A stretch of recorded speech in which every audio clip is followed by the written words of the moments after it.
একটা হিন্দু আমার কাছে কালিমা পড়া মুসলমান হয়েছে, আর একটা মহিলা কালিমা পড়ে মুসলমান হলো।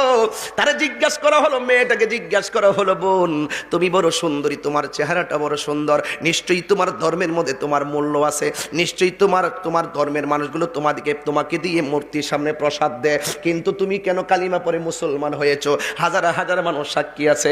এই মেয়েটা ডাক দিয়া কয়, আমার বাবা মারা গেছে, আমার বাবার চিতাশালায় পোড়ানোর জন্য নিয়ে গেছে, কাঠের মধ্যে আমার বাবার লাকড়ির মধ্যে শোয়াইয়া আমার বাবারে শুবাইছে, এর উপরে আবার লাকড়ি দিয়া নিচ দিয়া আগুন ধরাই দিছে।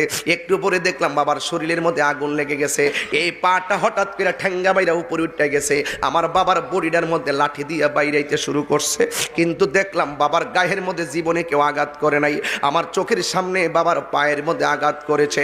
ঠিক ঘটনাক্রমে কিছুদিন পরে আমার মা মারা গেছে। আমার মা অনেক পর্দাশীলা ছিল, হিন্দু হলো, আমার মা অনেক পর্দা করত, কিন্তু আমার মার পিঠ কেউ দেখে নাই, আমার মার পেট কেউ দেখে নাই, পা কেউ দেখে নাই। আমার মা এত পর্দা করত।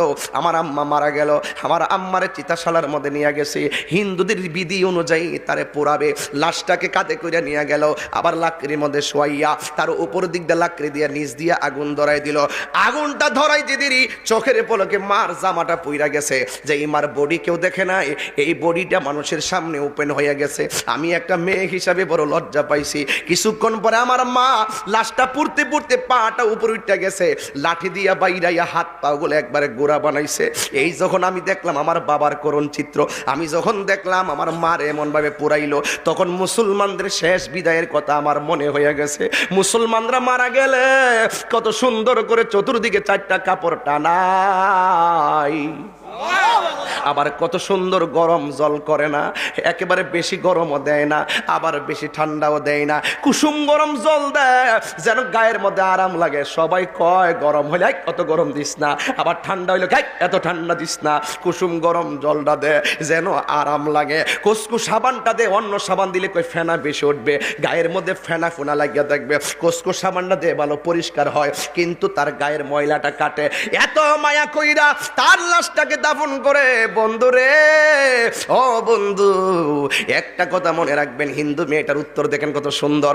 আমরা তো রেডিমেড ইসলাম পাইলাম, কদর করতাম জানি না, আমরা তো রেডিমেড মুসলমানের ঘরে মুসলমান হইলাম, আমরা ভাবতে জানি না। আজকের ঈদগার মাহফিল থেকে ভাবতে হবে তুমি শ্রেষ্ঠ জাতি, কথা বলেন ঠিক কি না বলেন?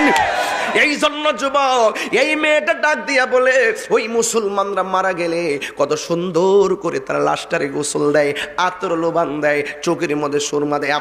আবার আছে একটা কিন্তু আছে, আমিও কিন্তু অনেক সময় লাশ যখন গোসল করাইতে যাই, ওই পেটের মধ্যে এইভাবে চাপ দেয়, চাপ দেওয়ার পরে নিচ দিয়া যে ময়লা বের হয়, টিস্যু দিয়া ময়লাগুলো মুসলমানরা পরিষ্কার করে দেয়। হিন্দু মেয়ে কয় পায়খানারা সবাই ঘৃণা করে, কেউ সামনে যায় না, কিন্তু মুসলমান মারা গেলে বডির মধ্যে চাপ দিয়া ফেট থেকে ময়লা বাইর করে, পায়খানা বাইর করে নিজে টিস্যু দিয়ে মুচ্ছা দেয়, গামছা দিয়ে মুচ্ছা দেয়, কোনো ঘৃণা করে না।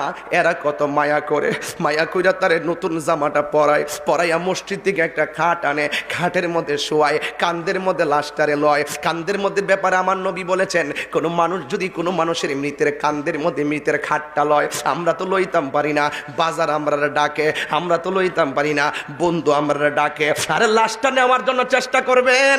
আমার নবী কই, কোনো মানুষ যদি মৃতের লাশের খাটটারে কান্ধের মধ্যে বহন করে, 40টা কদম যখন দেয়, একটা কদম দিলে একটা কবিরা গুনাহ মাফ হয়ে যায়, 2টা কদম দিলে 2টা কবিরা গুনাহ, 3টা কদম দিলে 3টা কবিরা গুনাহ মাফ হয়ে যায়। আমার নবী বলেন 40টা কদম দিলে বড় বড় 40টা গুনাহ মাফ হয়ে যায়। একটা মানুষের জীবনটা তালাশ করে দেখেন, জীবনে 40টা কবিরা গুনাহ খুঁজা পাইবেন না। যতই বলেন একটা মিথ্যা করলে মিথ্যাই কবিরা, জিনা করলে জিনাটাই কবিরা, কিন্তু কবিরা গুনাহ 40টা খুঁজে বের করা বড় কঠিন। আমার নবী, আপনার নবী বলেন, যদি মৃতের খাটটারে কান্দের মধ্যে লইয়া আস্তে আস্তে যা 40টা কদম দেয়, আমার আল্লাহ রাব্বুল আলামিন তার 40টা কবিরা গুনাহ মাফ কইরা দেয়। যদি দ্বিতীয় দিন আপনি আরেকজনের লাশটা কান্দে নেন তাইলে আপনি একই ফ্যাসিলিটি পাবেন। এক সপ্তাহ পরে কান্দে নিলে আপনি একটা আবার একই ফ্যাসিলিটি পাবেন। এক বছর পরে কান্দে নিলে আপনি একই ফ্যাসিলিটি পাবেন। এক যুবকের দল হিন্দু মেয়েটা বলে, আমি দেখি মৃতের লাশ কান্দের মধ্যে নিয়া মৃতের লাশের কোনা দিয়ে আঙ্গুলটা লাগায় রাখে, কাফরের মধ্যে আঙ্গুলটা লাগায় রাখে, মাঝখান দিয়ে আঙ্গুলটা লাগায় রাখে। কত মায়া কইরা হাঁটি হাঁটি পা পা কইরা তারে লয়া যায় গোসল কানার ভিতরে নাকে দিয়া তুলা ঢুকায়। জিজ্ঞাসা করা হয় কেন তুলা ঢুকাইলা? কয় বলতেছে নাকে দিয়া যেন পানি না ঢুকে। কানের মধ্যে তুলা ঢুকায়। কয় কেন পানির কানের মধ্যে তুলা ঢুকাইলা? কয় কান দিয়া যেন পানি না ঢুকে। আর আমার ধর্মে আমার বাপের গায়ে জীবনে কেউ আঘাত করে নাই। বাবার মৃত্যুর পরে বাবারে বাইরানো শুরু করছে, অথচ মুসলমানরা নাকের তুলা লাগায় যেন পানি না ঢুকে, কানের মধ্যে তুলা লাগায়। কত মায়া, কত মায়া কইরা তারে গুরুস্থানে লইয়া যায়। আবার গুরুস্থানের মধ্যে নিয়া মাটির মধ্যে লাভ মেনা ফালাইয়া দেয় না।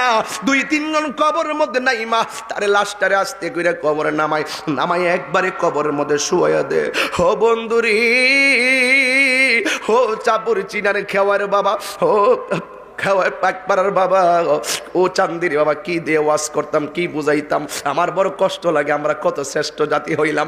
হিন্দু মেয়েটা উত্তর দেয়, আবার মাটি দিয়া চাপ দেয় না, উপর দিক দিয়ে বাঁশ দেয়, বাঁশের ফাঁক দিয়া যেন মাটি না ঢুকে। দেখেন কি সিরিয়াল টু সিরিয়াল আমাকে বলুন। বাঁশের ফাঁক দিয়া যেন আবার মাটি না ঢুকে, উপর দিক দিয়ে একটা চাটি দিয়ে আবার কেউ যেন ঢিল মাইরা মাটি না ফালায়, আস্তে আস্তে কইরা মাটিগুলা কবরে ফালায়। জোরে ফালাইলে মানুষের দমক দেয়, জোরে ফালাইস না। যুবক, আমি যখন মুসলমানদের চিত্রটা দেখলাম আমি বুঝতে পেরেছি এই পৃথিবীর মধ্যে একমাত্র ইসলাম ধর্মটাই হলো মানবতার ধর্ম। কথা বলেন ঠিক কিনা?